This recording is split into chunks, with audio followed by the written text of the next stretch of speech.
That's Ronnie, that. That was straight on me, jeez, and I was ready, but not ready. Welcome back to the channel. Stephen Howson, Ronaldo Brown. Massively out of focus on the main one. Ethan, can you just come and focus this middle one for us, please? Fucking basics. What's going on, Ronnie? We're doubling up on the grade, aren't we? Yeah. You get the memo? I mean, matching. Yeah, I did.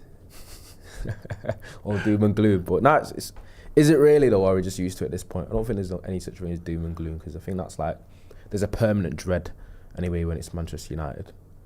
And but the good thing about it is, for the next few weeks at least, or the next couple of weeks at least, we've got games in midweek, which is Europe, and that's if we get past. Oh no, we got midweek games for a couple of weeks. It's true, because what happens now, because obviously there's a couple months left of the season, and if we get knocked out by Real Sociedad, the season's finished with 2 months remaining. What then happens then? Are we just focused on survival, or is it one of those where we're going to make gardening content, because there'll be fuck all views in talking about United to the end of the season, unless he starts playing up some kids? But from what we've seen so far, he's not eager to do that. But you know what? I kind of see with Amram when it comes to that. I think when you're a manager, your job's on the line week in, week out, more or less. Managers very rarely put a lot of trust into inexperienced players. Do you know what I mean? They don't usually do it. I think you can always get away with 1 or 2 in a team. I think when you start getting to 3 or 4, that's when it starts becoming a problem. Until you need probably 75 to 100 games under your belt before you start to understand what you're doing in men's football. I think young kids can come in and have a massive impact in a handful of games when there's 1 or 2 of them, because you can alleviate the responsibilities of a lot of what they're trying to do. Look at Januzaj's first season. Mm-hmm. He was told, go and have fun. You go and express yourself, play. Right, lads, here's the tactics. And you can accommodate one youngster doing that. You can't really accommodate half of the team being children. That's when it starts to get a bit much on top. Yeah, you've got to have your senior players that do lead a little bit to have a maximum impact with that. And the games that United are in, there's never a comfortable lead where it's 10, 15 minutes where we've just seen out the game where we can put a youngster on and get a little bit of experience, which would happen in the past, or for the better teams. It's usually a case of we're still trying to get back in the game. Always coming on where we're still trying to get back in the game, or where he's expected to make a significant impact, and he's got that bit of pressure, which is why he's looked nervy at times. I thought he looked a little bit more comfortable last game.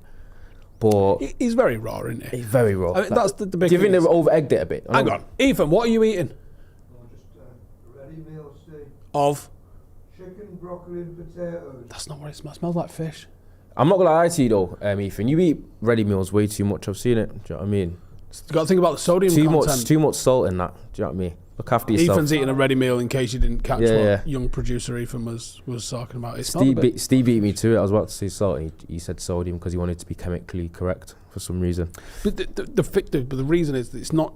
I mean, I know sodium is salt, but it's the processed nature of it, and it's the why you've got salt in there. Because they recommend that you throw Himalayan salt on stuff. And salt stuff, sea salt and stuff. That's healthy. That's good minerals. Whereas it's the sodium that's in preserved food, like your ready meals and shit like that. It's real bad. Real bad. Okay. Real bad. Nah, I get you. But anyway, got derailed by Ethan's. Oh, we're getting derailed. Don't worry about that. Ethan's fishy ready meal. But wouldn't you want to live derailed right now, rather than actually talking about what we're here to talk about? Is this United's worst attack? Yeah. Next. That's the joke, innit? Because I did put a tweet out and it got a little bit of traction. I'm not saying that usually happens. It does happen once in a while. About, is it actually Manchester United's attack? I've had some people reply back saying the one that we had in 1974 was a little bit worse. The one that we had in 89. My dad was 14. Yeah. How about relax? Someone said, Sam Pilger, if you're familiar with Journal, said he thinks it's probably in line with 89-90, but that was Brian McClare and Mark Hughes apparently. So they're two basically club legends, so he can't. Brian McClare didn't go for a period the way Rashford went for a period, but Brian McClare was the first person to score 30 plus goals since George Best, and I think that was the 88 season. I think so. Okay. You had a player there who at least had proven that he could do it and wasn't doing anything like what Rashford's been sort of rumoured to be at. Hadn't fell out. Fergie loved him. So it was just he wasn't scoring as many goals, but he wasn't performing badly. Mark Hughes was unreal. So, like, yeah, McClare and Hughes, yes, we required more goals, but they were not bad players, whereas I'm not sure that's the case at the moment. I don't know if... In fact, no, I do know. None of these are on the level of Brian McClare. None of these are on the level of Mark Hughes. Not even fucking close. And a lot of people have talk about the ages of the likes of Højlund and Garnacho. That is true, and people think there's almost a divine right that players that are young always improve. They don't always improve as much as you think they will. I'm actually not even 100% certain that they do improve. I think what you generally get is you get more consistent performances from them. I think they show you what they can make do. Better decisions. Yeah. Maybe improve one element of the game slightly, but I don't know. People have this assumption that when a player's 20, 21, that they'll be a much, much better player all the time at 28. Because you know what it is? The players that do have that type of improvement, they're the ones you hear about because they're making headlines and scoring goals and doing well. Not realising those are actually a minority of players, where there's a lot of players that are decent at 20, 21 and they stay that way, or might even get worse. Yeah, they might add a tool or two to the game, but they're not going to drastically transform. Exactly. Like, I don't know. And do you believe it's more with age, or is it more about games played? Because I think games played is a bigger factor. Yeah, I think games played. There's obviously a difference between a 21-year-old that's played 150 league games and a 21-year-old that's played 20 league games. Well, someone was like, Ahmad's older than Garnacho, right? What's your point? He's played like a quarter of the games Garnacho has. For United, at least, anyway. Isn't that mad? No, it's true. I'm just seeing on the comments there some saying that we're a bit laggy. Not sure why that is. A bit of lag and glitches, a little bit of delay on the audio. Jogo. It says, including injured players, pick the best team that we have. I'd say the best team is... Well, what's your injuries? Ahmad and Martinez. You're not looking at a massively different side, mate. What do you mean? What? There's no Mount, there's no Shaw, there's no Mainu, there's no Ahmad. They're all injured. There's no Collier. A lot more injuries than that. Yeah, but that's what he's just saying. With everyone available, what's your starting 11? It's not a trick question he's give you. I mean, it's incorrect in it to just say, oh, let's just presume Luke Shaw's now fit. Why? He's basically saying, what do you think? He just wants your opinion. I know he is, but I'm just saying, like, they're injured. Martinez might never get back to it. He's had quite a few serious injuries in succession. He might never be the same player he was. Luke Shaw just needs to fucking go. So even if he's fit, I'd fuck him off and wouldn't play him. Where would you play him? I wouldn't play him over Martinez, even though I don't know what Martinez is going to return like. And he's not a left wing back no more. He's a left centre back. He's a left centre back. So he'd be the backup left centre back. So he wouldn't play. So that's that dealt with. It'd be Mainu or Mount for one of those number 10 slots. I could see a world where they both play together, but then that means Ahmad's going to be a right wing back. I think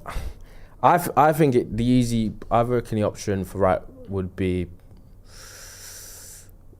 centre back 3 of De Ligt, centrally Euro right centre half, and probably Martinez left centre back, Dorgu left wing back. Does this include loan players? Because I have no idea. Because I think Mazraoui and Delo are both not very good at wing back. I think Mazraoui's better at the right centre half position. I wouldn't mind seeing him in the 6. Do you know what I mean? I wouldn't mind seeing him in there. I don't think he could do that. I wouldn't mind seeing it though. I've seen Bruno doing a half decent job in there, serviceable job. I think the defensive mindset that he's got. Are you comparing Bruno going from being a 10 to an 8 to Mazraoui going from a right back to a 6? Yeah, and I think right backs and 6s interchange all the time. I think he's good on the ball, but I just think it's a complete different 360 angle of play and like vision when you're playing in there. That's why when people think Trent can just go in and be a midfielder, it's not the same. Love United 8 Glazer says, I'd say this channel is contributing to our club's downfall with these titles. Why? Because we're the reason they're bad. Yeah. Do you know what? Change it to, is this United's best? And suddenly, is it any fucking better, you absolute sausage? Do you know what? Fuck me. You're only dealing with this now. I had it all of end of last season when Ten Hag, with the terrible end of Ten Hag where we were losing week in, week out, we were playing poorly, teams were battering us, and we just looked awful. And then I'd come on to a podcast and say United aren't playing very well, and everyone's like, "Why so negative, man? Why so negative, man?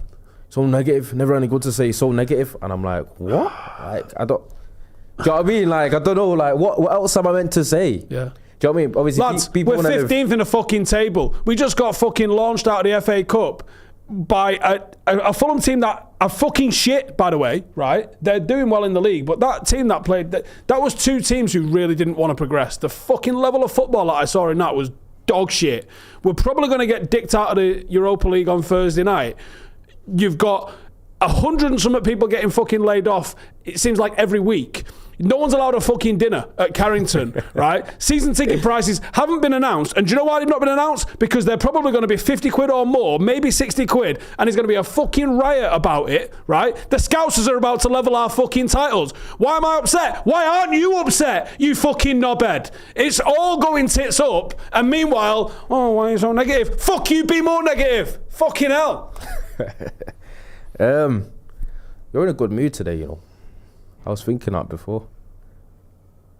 But to be fair, do you know what? I can't lie. I agree, but I also agree with Love United Hate Glazer that it's your fault why we have 2 strikers and 2 forwards that haven't scored in 21 and 16 games respectively. Told you they were shit in summer. Do you know what I mean? Did you? Yeah, and I was like, I don't get why we're in for Ivan Toney. Like, as in, like, I don't understand where he's going to play necessarily, but I'd do it. Nah, do you know what? Because politically, you can't have a £72 million striker and then sign somebody else and just bench him, even though that you probably should have done, because those politics do play a factor, like, and they do. If you sign that guy and you don't play that guy, people see their ass. Nah, it's definitely one of those where higher ups, if you buy a striker for 72 million, he has to play. He does, yeah. The manager actually has pressure to play that player because he's an asset that the club's invested in. If he doesn't play him, there will be a knock on the door by an agency or someone higher. Yeah, just got a word. Don't that guy that you paid £72 million for, yeah, why are you not playing him? Because he's fucking terrible. You aren't getting a return on investment, are we? Yeah. And then when they share the same agency, you know, someone, you know, it's, you know, things have, there's problems. They could reply though. Amarin could just reply and say, at least you won't have to pay the add-ons if he's not playing and scoring and doing well. You know what were his add-ons? There were add-ons. There always are with young players. Yeah, they are. But what were they? Do you know? I'm not. Wasn't a. Does anyone know what the add-ons are? Has anyone ever had to cash out on a Ballon d'Or clause? I know Martial had one. Yeah. He obviously that didn't get fucking weighed in. I believe Kevin De Bruyne had one, and that never got cashed in on. Does anyone know? Has anyone ever had to cash in on a Ballon d'Or clause? Because it feels like something that gets brought up a fair bit. I feel like Howlund might have had one, and I feel like Howlund maybe was at least in the running for one, and it's probably going to be. He might get one day, Howlund, depending on how City do. But the only thing that works against Howlund is he plays for Norway, and Norway don't really do well internationally. And Norway is a weird one because I think they have one of their most talented teams in a long time, and they never qualify for anything still. You know what I mean? So I think if you have 2, because you could say that if your international team has 2 world-class players-ish, you should be able to. You should be hitting the knockout stages of major competitions. Oh no, I mean at least making the competition. They don't even qualify for the Euros. Or at least making the competition. But mind you, as we know, 2008, England had fucking 10 starters in the Champions League final and didn't make the competition. The Euros. Work that out. It's a very strange one. But I know that you answered the question to the title in a funnily way, but I can't. There's no way to sugarcoat 21 games without a goal, is it? Chat, pick me out a random year. Just go from. I started watching in 1990, right? So pick me out a random year, and we'll pull up the attack from that year. It will be better than this year's. And like even some of the really bad ones. Like even if you go back to like, it went really fucking sideways for Jose 2018, but you still got Lukaku, you've still got Mkhitaryan, or Sanchez, depending on which side of 2018 it is. You've got Mata. You've got Martial. You've got Rashford. Is it better than this year? Yeah. Yes. By a lot. Right, so Knights has hit me with the 1991, it would have been Hughes, it would have been McClare, it would have been Lee Sharp, it would have been Ryan Giggs towards the back end of it. When did we sign Kanchelskis? That was around about 1991. It was better than this year. Do you know what?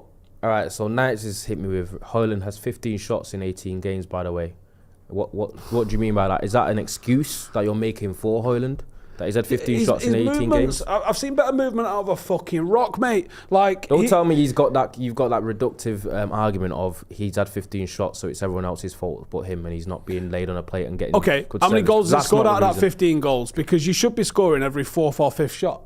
Yeah, on average. And I just saw... That's a 20-25% conversion rate, which is a good striker conversion rate. If you're not scoring in 15 shots, that's... I memean, and I know Garnacho's not scored in, it feels like about 50, right? But, like, fucking hell. Do you know what? But, because the thing with Garnacho is a winger as well, so you're looking for assist. I think it's now... He's gone 18 games without a goal, and I think it might be 14 or 15 games without an assist either. Sound. Do you know what I mean? So... That is an issue because it's not like Garnacho doesn't get opportunities. One thing Garnacho's really, really good at is getting opportunities. Do you know what I mean? I think he is, but that's also because he just fucking twats it from low percentage areas. If you looked at how many of his shots... I don't know. He's had a couple of... I don't know why you're trying to type...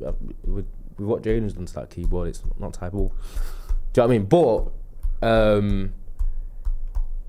when I'm looking... Because Garnacho's had chances in really good areas, though. Yeah, I missed him. But he also does does shoot from absolutely fucking stupid places. He's only 5 under his XG, but that's an accumulation of, like, he's at 3.5 shots a game. 5 under your XG is not very good, though. The way you said that was like it's not that bad. That is really bad stuff. No, because his XG is nearly 8 and he's on 3. It's quite dramatically under it. But if I have a look here, I'm just going to have a look at this season. Shame we can't get this up. Do you know what? He's actually shot from better areas, and I thought they were all around. I don't think I thought they were he all doesn't on the really. edge of the He box. takes every time he takes a long range shot, it ends up in fucking Rose Edge, yeah. in one of the top stands. But like when he gets into good positions, he still hasn't worked out how to finish. He could have easily had about 7 or 8 more goals this season. Because you know what he is? He's Garnacho's a player that teases you with looking like a threat, but then nothing ever comes of it. So how threatening are you? Do you know what I mean? It's like when people say he's fast. I don't know if he actually is fast. I'm not sure he is fast. I think he just ends up in space. He ends up in space with a little decent bit of burst, but he gets hawked down by centre-halves a lot. He also plays on the wing and not where he's meant to play, or like what this, like, you know what my seat looks like, so you get the most tactical overview of everyone. Early on, Amram said it's intentional because initially we was playing with Mazraoui on the left as a left wing back, and he's better inverting and going inside.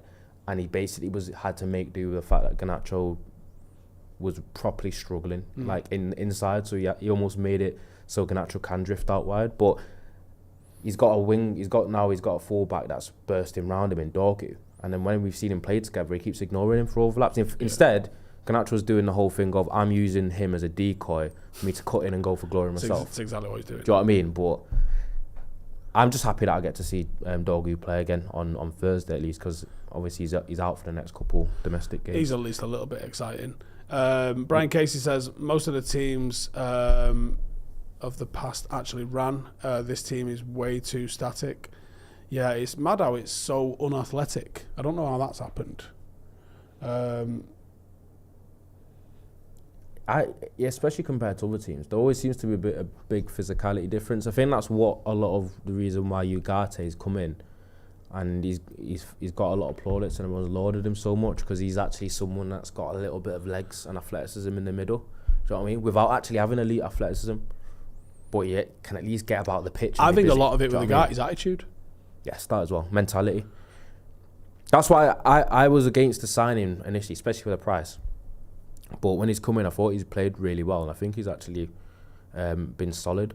But the issue with that is, because I did also say it yesterday, and it was quite controversial, I do see a situation where in 18 months' time, if United actually do improve and make steps forward in terms of a team that controls games, I saw you say this. I don't think Ugarte won't be a start.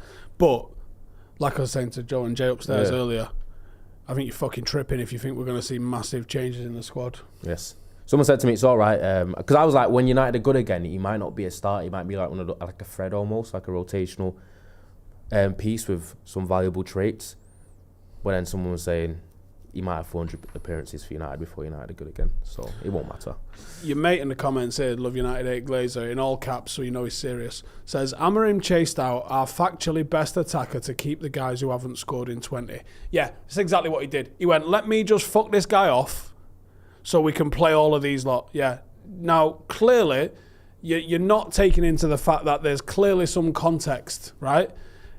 He basically outed him in some of his press conferences and said he ain't working hard enough, right? And I'm sure the truth will come out once he officially signs for Villa, if that happens.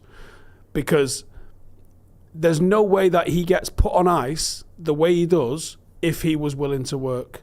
Now, we know Marcus has got access to all of the newspapers, right? If he was in Carrington, first in, last out, and he was absolutely looking like a Rocky montage Monday to Friday and then not getting picked, we'd have known, wouldn't we? Yeah. We'd have known.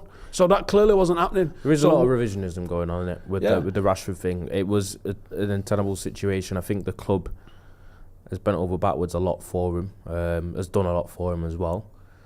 And I think they were just getting a little bit sick of his application and that to training and whatever. So it's just It's the same. I saw a montage of Anthony Martial today, and someone was like, we had this guy on the wing and decided to let him go. No, the guy was never fucking fit. Like, how many opportunities does somebody need to be on £250,000 a fucking week and never play for you? Like, fucking hell, man. And he was also, what annoyed me about Martial is when he made the move central. I thought he was always a better winger. I think the whole bulking up a little bit and moving inside. Obviously, I think injuries did take a little bit of half a yard of pace off him as well. I think that's when his career went downwards. I thought he was always a lot more dangerous as a similar to Lukaku, wasn't it? Like Lukaku, I don't know, was it Belgium for the World Cup told him to put on some timber, and he really put on some fucking timber because he looked like, if you go and look at Everton Lukaku, he looks lean. He's got a fucking dangerous kind of like fucking lean look to him. He's a big unit, but there's a leanness to him. Whereas if you look at some of those games at United, he looks heavy. And he looked heavy in Italy as well for a lot of it. Lukaku's a mad one, man, because like he really should have fucking worked. He really, really should have worked. And remember that, was it the start of the 2018 season? Or it might have been the start of the 2017 season. I can't remember. I think it was 17. United just bitch slapping teams 4-0. Just absolutely. Like, was it Swansea? We don't do that anymore. No, we don't even win. Like, it was, I can't remember who it was. Swansea was definitely one of them, I think. What year was this? West Ham, maybe. I don't know. United, just search Man United 4-0 FC, because that was a thing for a minute. Yeah, and it was a madness. Like, we came in doing some real good shit, and then it just crumbled, and I'm not 100% sure why. But you had Pogba doing bits. Matic was working nice. Like everything was kind of moving in the right kind of direction, and then it just went fucking west, wasn't it? No, it definitely is a shambles. Someone mentioned earlier that Fabrizio dropped something basically alluding to Howson to United being done. Just had a look and I can't find it. I don't think it makes sense from a... Ineos have told you what their profile of signing is. Yeah, none over 26, none over like high wages kind of vibe, aren't they? Osimhen literally ticks like no boxes. Apart from that, he's a pretty good striker, but he's a striker that's not exactly been smashing it in Turkey. So do you think Ineos are going a little bit Clear Lake with it then? So we're going for like kind of hoarding youngsters, but rather than going for the... Well, if you look at... Because United's team actually is quite young this season. Yeah, it is, yeah. I think if you looked at what we're signing, that would suggest we are. Obviously, we signed Doggy, but we also signed Diego Leon as well. Like, let's not forget about him. You've signed the likes of Kone, you've signed Heaven, you've signed Chido. United are there's clearly a plan to sign a certain profile of player, right? That's clearly happening. So, with that being the case, and you're telling people they're not allowed fucking soup and a sandwich at dinner time, and everyone's getting sacked off, and United clearly need to raise money and cut costs. How does all of that reconcile where you spend £300 million on signings this summer? That can't, the same club that's like cutting down 40 grand charity donations and telling people not to have a fucking sandwich can't be the same club that then spends £300 million. And the way that they said didn't. To be fair, they spent 25 million in January. January's not really a window where where elite teams shop. 25 million is nothing. And it's nothing, but. And they're kind of making it. They made it seem like we're not going to get an attacker because we are going to wait for the summer and kind of go big in terms of a rebuild. We're not quite sure how they're going to do that unless there's really big sweeping changes in terms of sales, because Inos and their cost-cutting measures aren't going to stop. They're going to gradually increase over the next few months, seeping into the summer window. And some people made a good point thinking, they got half the eye more on garnering enough money for the new stadium and things like that, well, that's the other rather thing. than actually they're talking about $2 billion for a new stadium. Arsenal and Spurs, when they did their new stadiums, could not spend on their squads, and they really could not spend on their squads to pay for those things. Why would United be any different? There's a comment there that just says, if we do 150 million in sales, can we not spend 300 million? Look, there's one thing, right? According to profit and sustainability regulations, I can go and buy a Ferrari this afternoon, but my current account says I can't, right? I think United are in the same situation. PSR might say that you're, by the competition rules, allowed to spend whatever you want, or you're up to a certain number. But when you've got the debt that we've got, and you've got the outgoings that we've got, the club hasn't made a profit in 5 years. There isn't a bottomless pit of lending. You've got $1 billion owed out to the banks and to other clubs in terms of transfers. I don't know when all of that's due to be paid off. There's a lot of talk that 150 million of that needs paying off this summer. Maybe there's nothing that we can spend this summer. What if that's the case? I increasingly, by the actions of what I'm seeing from the club, that feels like the case to me. And I'm not gonna lie, we know it's important, but I think for the rebuild and probably for the window that we're about to have, United almost have to win the Europa League. Sounds funny. You can laugh, but I think that's winning Europa League or not. There? Is it like 50 million? Being in the Champions League? Yeah. I think it's a huge difference in terms of obviously money as well, revenue, in terms of well, probably how United can sell themselves for a year, knowing that they're going to be in the Champions League. Well, it's a catch-22 situation, isn't it? You would probably be able to implement a style of play better if you only had one game a week. However, the revenue of being in the Champions League might help you attract some certain players, but United are not equipped to compete across two fronts. So it's kind of like, I don't think you could plan for either. If you're in it, you're in it. If you're not, you're not. Because you're not going to. If you don't win the Europa, you're not in Europe next year. Full stop. If you do win the Europa, well, at least you're in the Champions League. So at least there's a bit of a bonus that you're in at least the Premier competition. All right. So this is the situation. You might get dicked in it though. This is the situation we're in then. So Inos have come in, obviously implementing all these cost-cutting measures and trying to change the culture of the team when it comes to transfers, wage structure, just basically a cultural reset. But United are about to enter one of our most important summer windows in years, especially when we've got a manager that plays a whole new system. Yeah. But if United don't have Europe next year, that severely cuts down the ceiling talent that you can attract in the summer. And the only way that you can is if you offer them extremely high wages, which Inos aren't doing anymore. Yep. So if we don't win the Europa League, you've got to sell them a project. All these players that you love to kind of throw names out like it's FIFA, where it's like, come, let's buy this player and let's buy this player, it ain't happening. And then what you will find is you've got a section of fan base that are quite smart and think United need to go for a little bit younger, unknown talents that we can mould, or try and go for clever buys that end up working out well. They might be high risk, but they could be a relevant high reward. There's a big attraction for names in the fan base. And I think that's because of how United have operated in the market over the past 10, 15 years, where we have bought a lot of big names, whether they're in their 30s or not, and it's not always worked. because it's the same when United went to buy Dorgu. When United went to buy Dorgu, there was a lot of people saying some unknown left back from Lecce that's 20 years old, doesn't move the needle for me, doesn't excite me. He's coming and he's looked actually decent and functional. Do you know what I mean? So, but then also, if we're not going to get Champions League level players to push the team further forward, because we don't have Champions League to offer him and we won't have the wages to offer him either. So this summer coming up, I don't know. There's actual Champions League to offer. There's money to offer. But I think there's a third option, which is a project. What's that to offer? Actual being in the Champions League. Yes, which we likely won't if we don't win Europa League. No, we are. I doubt we win it though. I'm going to be generous here and say there's a 1 in 10 chance of that. Right? I don't think it's that strong. Okay. But let's say it's 1 in 10 chance. You've got money, which that might be a 1 in 10 chance because I don't think we've got it. I don't think we're cancelling the commitments that the club has got and sacking and making redundant, and like, we're just getting rid of the London office and everything. Like, we are not making these cost-cutting savings if we're about to do a madness in the summer. Doesn't add up. Those two things don't exist. And then you get dumb replies like this. So Vincent goes. Guy sounds like he wants to buy Højlund again. He's talking about me. So which elite striker are you going to buy in the summer without Champions League football? Wouldn't have been a drama for 22 million. The problem was 72 million.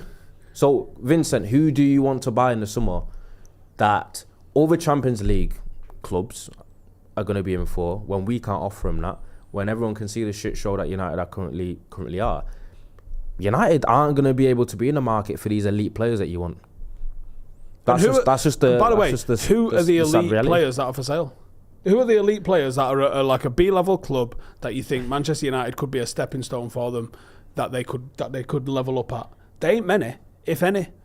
Because even Isak's basically come out, and Ethan's in tears about it probably, saying that if basically, if you read between the lines, Newcastle don't get Champions League, I'm off.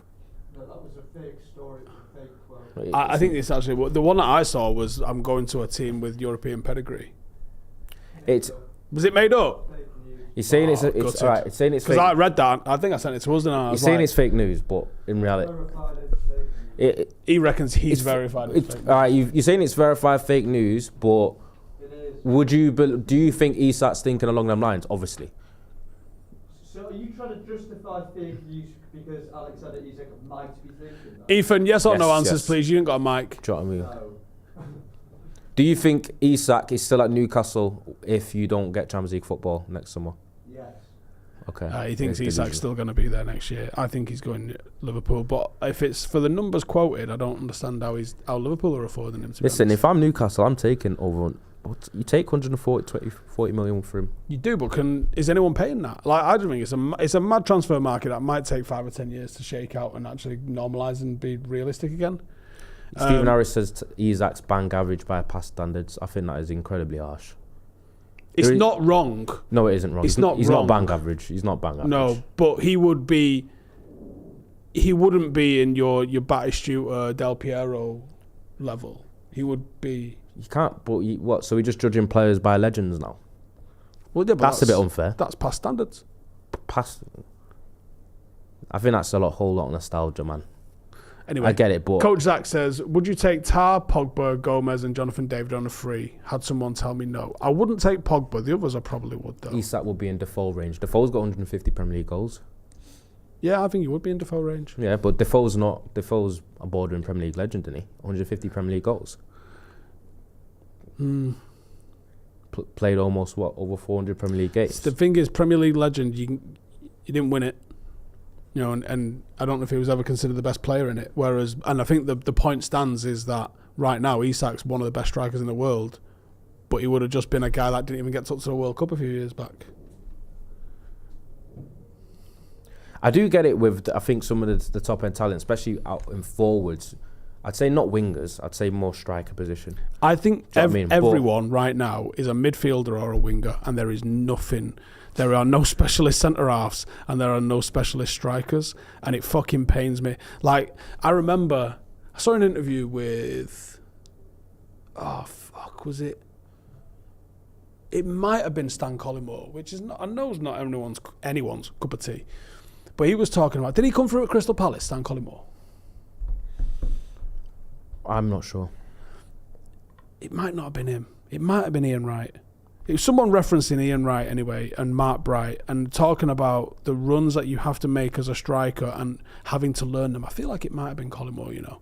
And talking about how it took him months and months and months of getting it wrong and getting it wrong and getting it wrong, and having to learn from those two as senior pros how and when to make runs. Doesn't all right. So it sounds like it's not Stan Collymore. I don't know who it was then. I think it might have been Ian Wright. But talking about how to make runs and stuff like that, and you just think that style of striker, because of the way stuff's going at the moment, and I find it very interesting how wing backs are starting to become essentially what your out and out wingers used to be.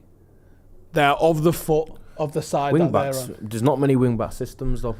I know, but you are seeing increasingly more players. Okay, maybe not in pure wing back systems, but you're seeing players played in that wide channel of the foot that they played with. We've had about 20 years or so of inversions, right?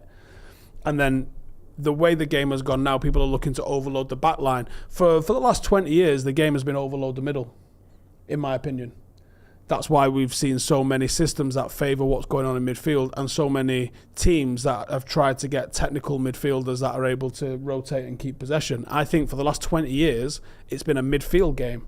And I think that you're seeing an increasing move towards an overload of the back line kind of game. And I think that started with Pep tried to put 5 across the back. He would use his wingers quite often as a bounce play, and he would look for his midfield to push into the back line to create the 5 across the back. I think he did that to counter the fact that teams just started to low block against his teams. Yeah, do you know what I mean? they did. And then Liverpool did it a slightly different way. They would invert their wingers, and then it would use Robertson and Trent as the players that would look to deliver from the wider areas. But it was still 5 across the back. The shape was the same, the personnel and the positions that occupied those half spaces and wings were different, but it was still 5 across.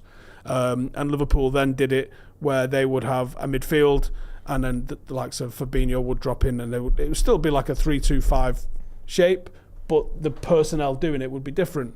I think with what Amorim's trying to introduce and popularise, he's going with wing backs of the foot. So it's not quite what you were seeing with City, not quite what you were seeing with Liverpool, and it's its own sort of. You mean wrong-footed wing backs? No, of the foot. Well, I guess Quenda's the wrong side in it, but yeah, you're looking at of the foot. Yeah, but because it looks like if he would get Quenda, he's going to be the right wing back as a left footer, and then he's going to be, and then Dorgy will be on the other side. But one thing we have seen in this system is the wing backs might be the most important position in it. There's a lot of earnest on him in the final third, as we saw on the weekend, where the whole first half, the person who got the ball in the most isolated, dangerous areas was the low. The low was basically a pseudo left winger for a lot of the time against Fulham when he was getting the ball, and we just didn't have it. So Amorim's system seems to rely a lot on the wing backs being really, really good, sound and defensively and physically, but they almost have to be have winger qualities in the final third as well. And I don't know how many players are like that in world football, which is why the rebuild is going to be really important. Because you looked at Dorgu, who's our most threatening player for a lot of the game against Everton, Dorgu, and he's the wing back. So yeah, and imagine that you get Dorgu on the left, and there's a lot of talk about Quenda, but he's still very young and physically not that mature neither. I'd love it to be a Frimpong. I don't think we've got that sort of cash. He's not on is he out of contract or not? See, this is what I'm talking about. Go back to what I said earlier, Steve. Why is he going to leave Bayern Leverkusen, who are getting regular Champions League football and doing extremely well? Because he loves Dougie's jerk chicken, obviously. To come to Manchester United, where, do you know what I mean? I'm just saying, someone that people can visualise.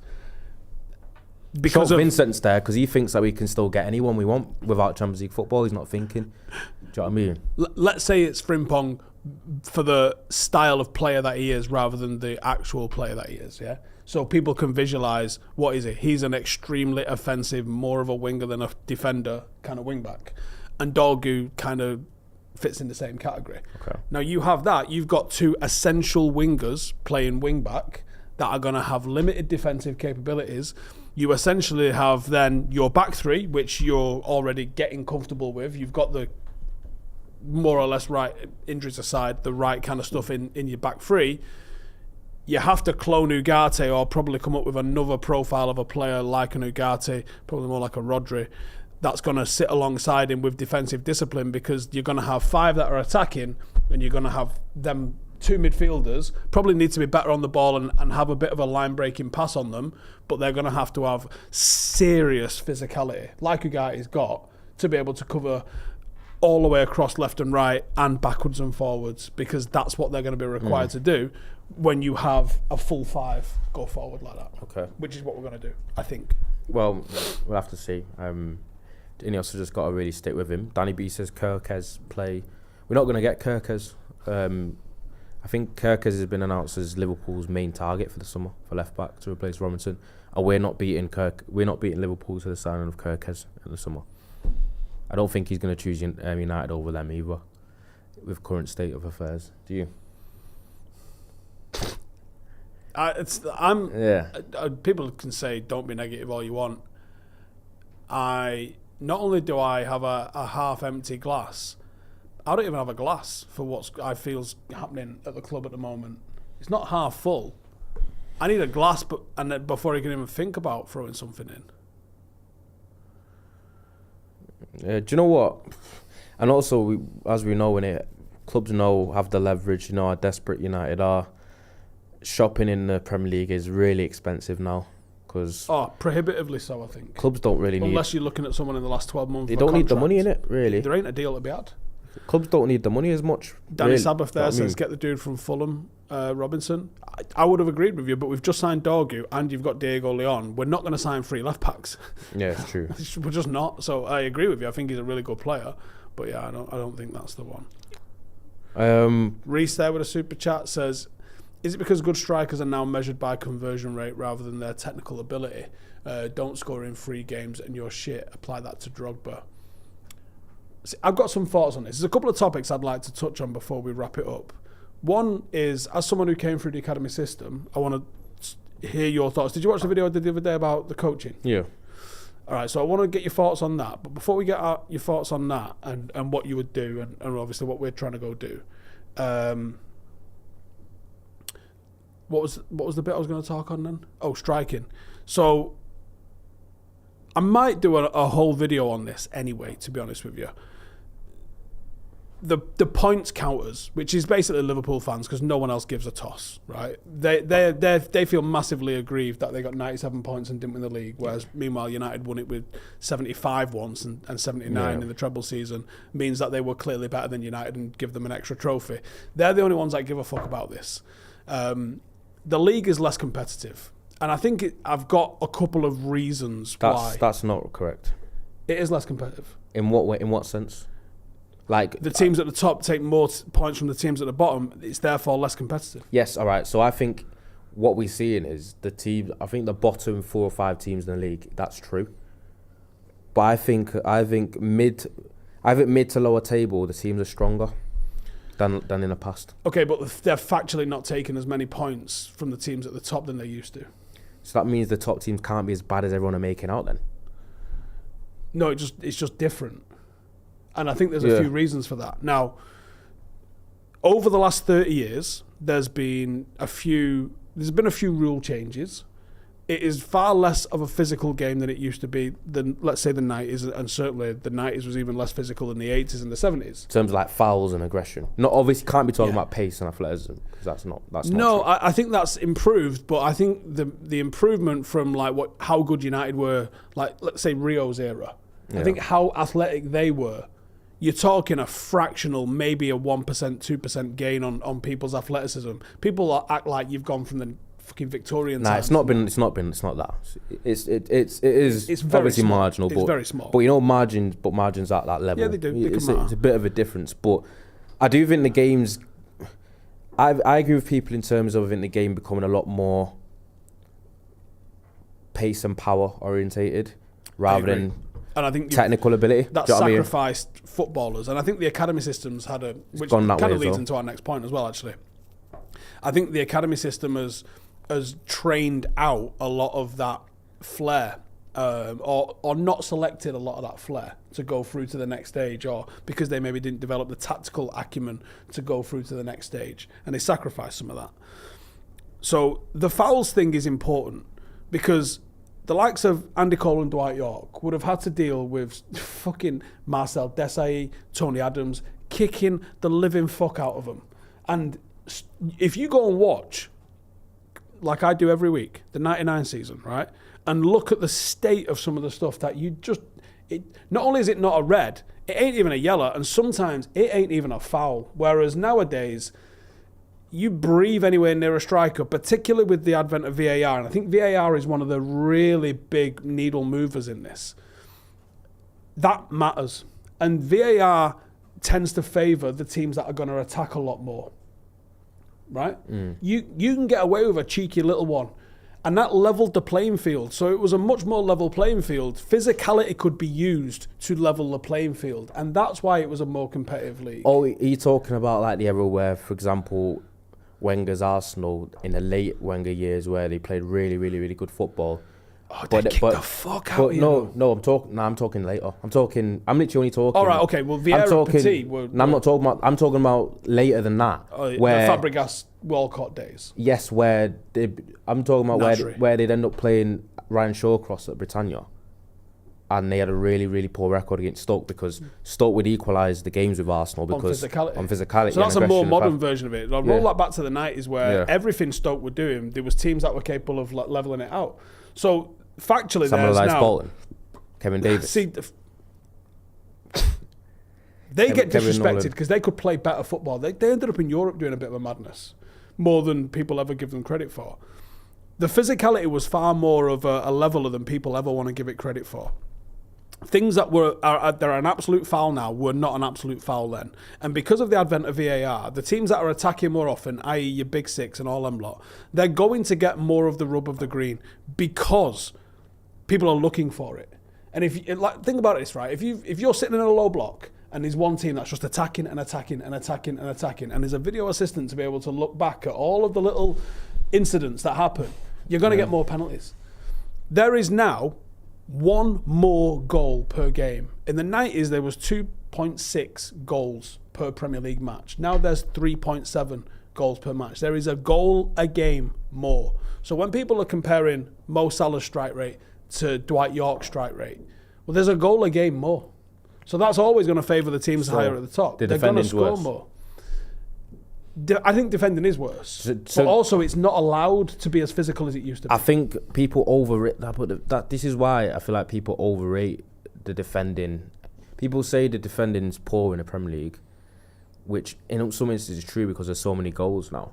And I think teams obviously care a lot more about attack rather than defending.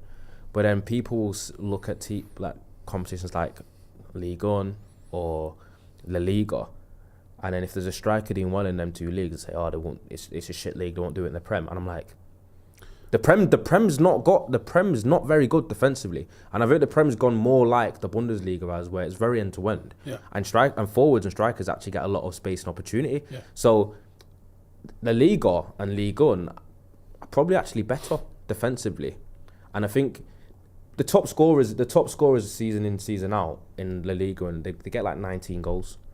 Get 19 goals, you have a chance of getting the Golden Boot in La Liga or Ligue 1. Ligue 1 even worse, do you know what I mean? You could say, oh, maybe they don't have good players in forward areas, but I don't think the Premier League's...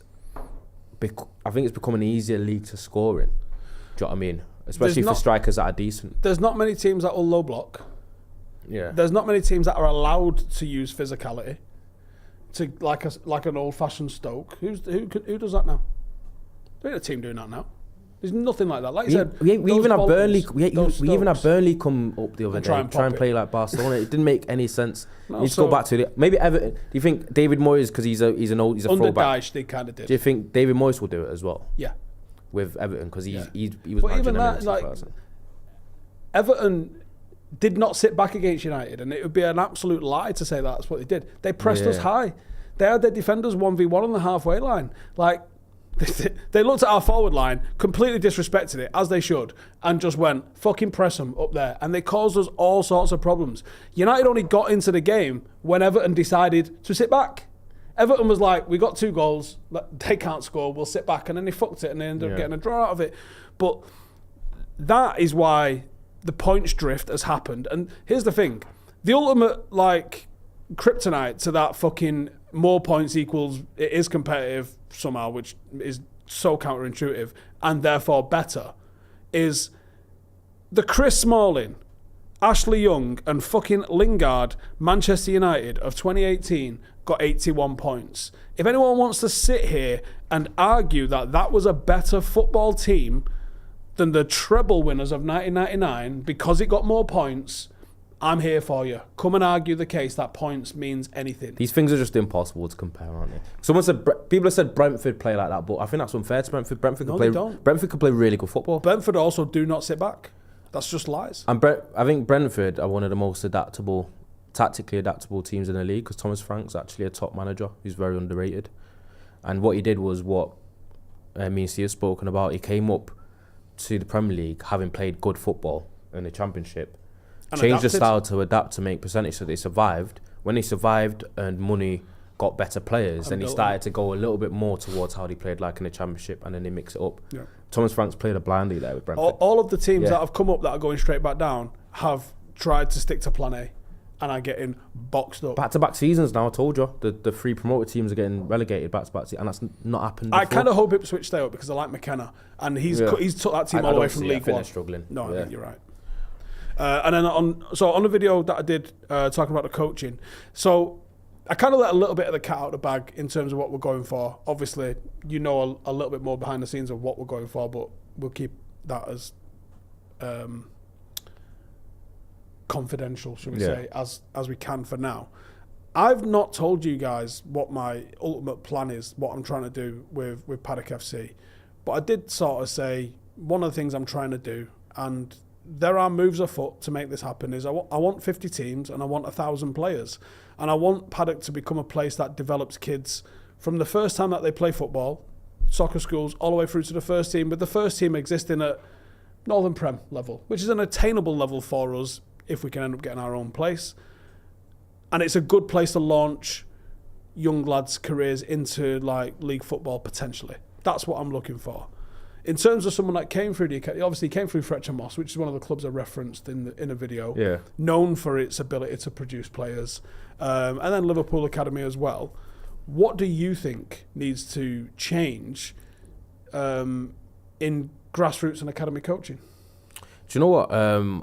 Because obviously with the Fletcher Moss thing, I think playing with Fletcher Moss is always a bit of a godsend, because at that time, because of the reputation he had, they naturally attracted more scouts. You obviously got more opportunity. But if you ain't good enough, you ain't getting seen. You ain't going to fucking play. It's luck though. The day of the trials, the scout came from Liverpool. I scored 4, so it was on them. So it was a lucky day. But Jaden had that when City came down. He scored 9 in a half, by the way, as well. And he was shit in the first half. And scored in a few games before that as well. Jay played his first half, and he had a new pair of boots on, and me and my dad was ripping him. He was 6, and we were ripping him. It was like, should we go and get them other boots out of the car? Because he'd gone through 1v1 and missed a few, and then second half scored fucking 9. And then a blue came up to us and was like, can I get your boy's name, please? Can I get your boy's name? I remember I scoffed at it. It's funny how it happened. But all right, so to answer your question quickly before we go, it's hard to say what specifically should change, but because academy football is obviously split into 3 categories in terms of level. Where you've got Cat 1, which are all the big clubs and the big academies, and then you've got Cat 2, which is a little bit of it's almost like a purgatory.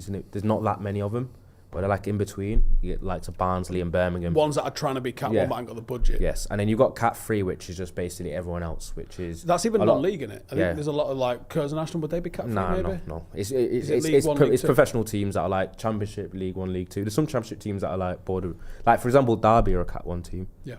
But depends on your academy and your pedigree. But... It's a facilities thing, isn't it? I think number of pitches, number of coaches is the main thing, rather than what you produce. Yes, and what's happening now is I think these Cat 2, Cat 3 academies are producing better pros. in terms of quantity than the Cat 1 clubs, because what you're seeing at the likes of United, so I don't know what can change it in these bigger clubs, is there's a lot of sugarcoating, there's a lot of pretty false football, there's not really as much physicality to it, which is, unfortunately, whether you like it or not, has become one of the main proponents of modern day football if they want to make it in the Premier League. And I think they need to introduce... You think the intra-academy games of everyone playing out from the back, everyone trying to dominate the ball? I think that needs to change. Yeah, I think that needs to totally change by the agree. time you get to 16, 17, 18. I actually wouldn't be against these players in the academy that are around. When he gets 17, United should be looking to loan them straight away, and they shouldn't be afraid to loan them to, even if it's going to Northern Prem non-league, just to get that type of... And you'd be surprised how much of a better player he'll become, because I think there's a lot of players nowadays, all the best players that you're seeing in the Championship now, and the ones that then make the step up when Dougie Freeman knocks on their door from Crystal Palace. He loves shopping in there. They're players that were like playing men's football in non-league since they were like 16, 17 and made their way up. I went to watch my mate play for St. Patrick's Athletic at Richmond Park, and one of their left backs didn't ever play academy football, but he made it professional and played like 100 games for Colchester before he went there. Right. And he was doing he was playing like Northern Prem standard level of football down south, like 16, 17, 18, and got signed straight to a League 2 club. And obviously you've seen that happen a lot more. Whereas you're getting, like, even if you've seen the Dan Gore stories, you're getting a lot of players that are talented, but they've not really got the built-in like experience and physicality of men's football, and the change can kind of shock you. But I think that was a very tough question you asked me of what can actually change in academy football, because it's not like it doesn't work. Do you know what I mean? There's still players being created. You've seen obviously even Arsenal have got a little bit of a purple match going on. If I'd have said to you like 99.9% of something that you're doing is going to fail, would you call it a success if you got the 0.1% of it correct? But that's how the game's kept elite. It's the tough reality of it. Like, not everyone can make it. It's just one of those. It's got to be the best. That's just one of them. As a grassroots amateur club, what do you think that we could be doing to better prepare kids? Because I think what the crux of the video was, for those who've not seen it, it's on the channel here. I see too many grassroots teams coached by a dad who's just stepped in to stop, and it is a dad, I don't usually see a mum, they might exist, I don't know of it though, just stepped in to stop them folding. Now, he's not necessarily got any aspirations to be a coach, and he might pick up a drill here or there, but he doesn't necessarily know what he's doing to develop. And my worry is that the game that I love, the game that I talk about, the game that, I selfishly want United to be fucking the best in the world at, we're putting it down to these dad volunteers that are stepping in to be the place that gives everyone that first initial grounding. You got lucky, yeah? Whoever it was that was in charge of your footballing education prior to going to Fletcher Moss obviously did a good job of it. And then at Fletcher Moss, you got in there with a good club that prepared you, and you was good enough to go to a Premier League club, right? How many players could have been you, and even better, if they'd have got someone that actually knew what they were doing when they first got hold of you? You know what I mean? If instead of someone's dad. This is hard. There's so many variables we're talking about here, innit? I feel like there's no way you can control them all. But so there are variables, and you're right, you can't control them all. But what you can do is that you can put in a better system in place, which is what I want to do, which is where all of the coaches that you encounter from 3-year-old upwards are UEFA coaches. Even if that's just the UEFA C, UEFA B.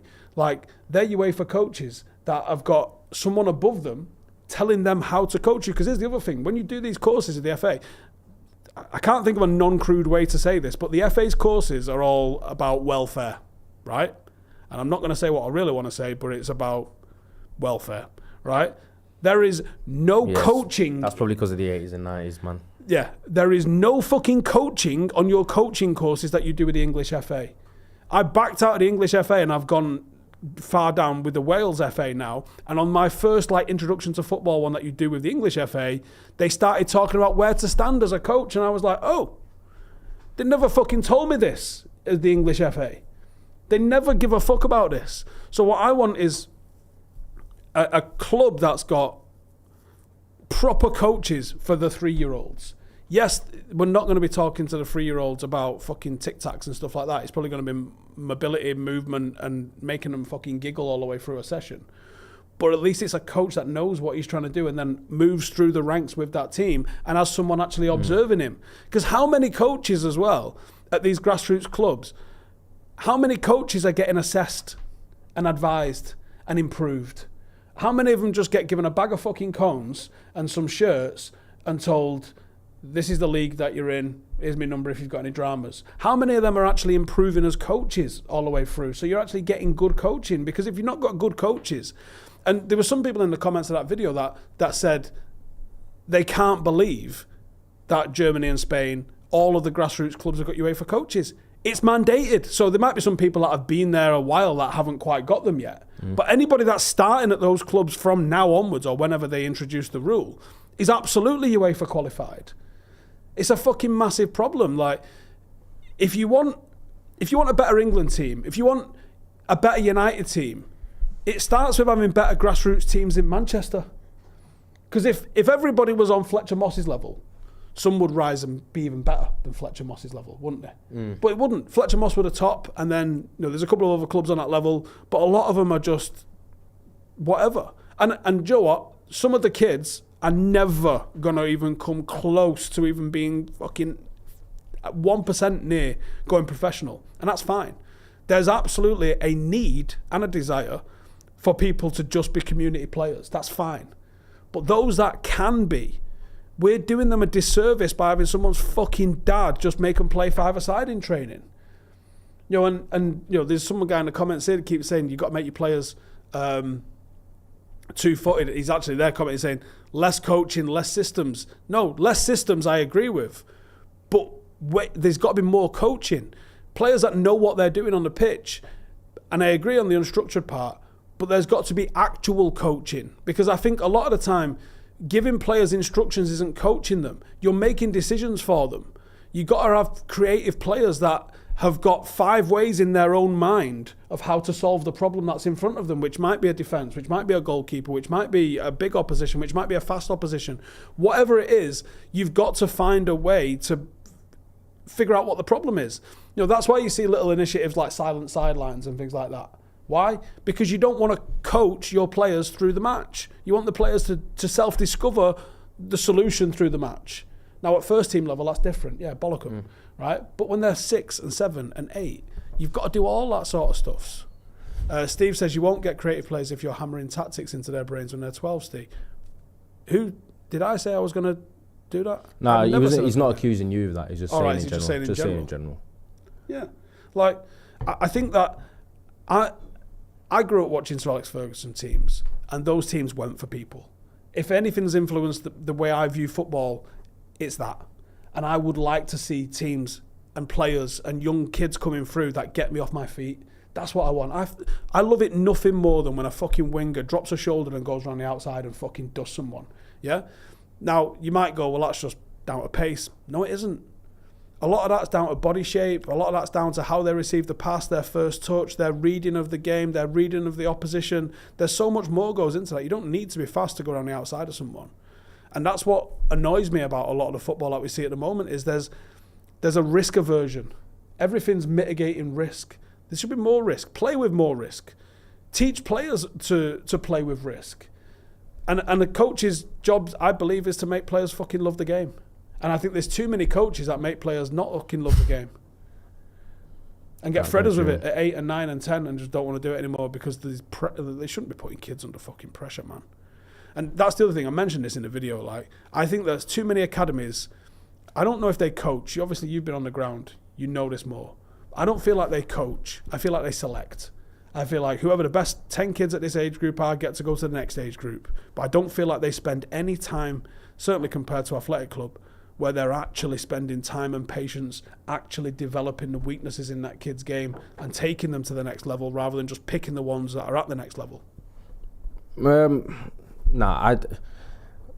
might be some instances of that, but I don't think that's what I experienced. Because I feel like my experience at in academy football are pretty much improved I improved in a different way, playing for Oldham, which is a Cat 3 academy, nowhere near the stature of Liverpool, but just improved in a different way. But from going to Liverpool at what, just as I turned 11 and then leaving at 16, I think under 11, when I was 10 and then left when I was 16, having not got a scholar. I can't say I didn't improve in them 6 years. I 100% did. Because the thing is, I see it as I wouldn't have been the player I was at 16 if I wasn't at Liverpool for 6 years. So I think I can't really say they don't improve you. They definitely do. No, I'm saying do they coach you? But obviously, I don't know if you're talking about politics and the fact that obviously they have a couple of players in mind that they've already labelled as pathway players, and the rest of the players really are just cogs to kind of make up the team to facilitate them. That definitely obviously happens. Yeah, I think that. Yeah. I also think that there's they obviously train you, right? And they obviously put on training sessions. But I'm wondering how much do they actually getting you to think and analyse about your own game and then helping you to unlock parts of your game? Or are they just putting on relatively generic training sessions? And of course, the facilities, the coaches, the opposition, all of those things that you would have improved without them, wouldn't you? Yeah. So, how much time are they spending educating you on this, that, and the other? How much time do they spend, talking on, like some of the people have been saying here, just putting systems at you and stuff like that? And how much time is it unlocking all of the things that you can do on a football pitch to be you, to find who you are, to what sort of player you are? Or are they just looking for someone that's going to fit the cog that they're looking for potentially in the under-18s? You can't ever say. It's hard to say unless you've been in every single academy in the country, because some academies might be more like that, some are less. But I do think that there are precocious talents that come into academies where they definitely won't have a rein on them. I think that does happen. That is heavily tactical. People say that there's not been enough Mavericks created, but it's got a very systematic game now, and I think if academies have to tailor players towards being able to fit in systems, because that's how football is now. That they have to kind of just go with what first team football at the direction it's heading in. Do you know what I mean? But I would say they definitely put in work to improve. But I think what the point you're mostly making is it being comparative to how they talk about academy systems and grassroots are in the other European countries.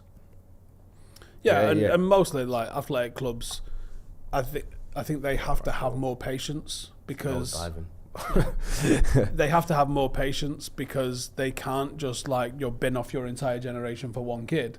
They might need 5 or 6 of you to really be close enough to have a chance. And it's one of them, innit? Yep. Anyways, cheers everyone for tuning in, as always. Stephen Harris wants to know when the Ronaldo Brown solo podcast is starting. I don't have the facilities for that, big man. Righty, everyone. Cheers for tuning in. As always, make sure to subscribe, and I'll see you in the next one. Laters. Hey, thank you for watching the video. If you are new around these parts, then don't forget to subscribe. My channel is proudly supported by my community on Patreon. If you'd like to get a little bit of extra content, a Discord group, meetups, 5-a-side games, weekly podcasts, behind the scenes, and even an occasional bit of transfer news as and when I get it, then for the price of a pint, you can show your appreciation for the content that we make and get some goodies for doing so as well. Check the link in the description or click the button right here. You'll also find all of my socials here too if you want to follow me on any of those platforms. Nice one.